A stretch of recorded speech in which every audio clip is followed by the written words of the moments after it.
I discovered religious science in the mid-1980s.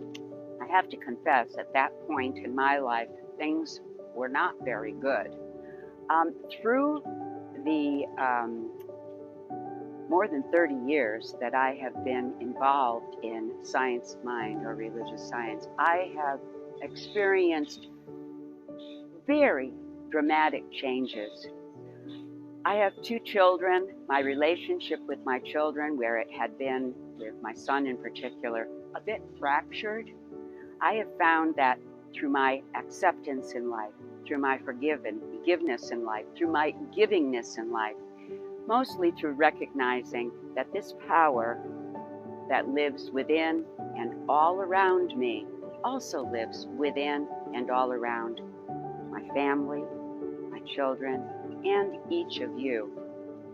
Religious science has become the mainstay in my life.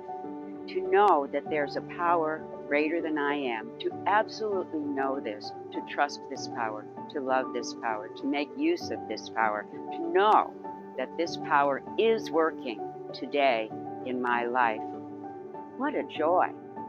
My relationship with my children, with my grandchildren, with my entire family, with my community is one of appreciation, love, and service. I invite you to join us. It's a marvelous group of people. Mostly, though, I invite you to join us so that you can see the miracles that will occur in your life when you get in touch with and really make use of this power, this life that is for you right here and right now.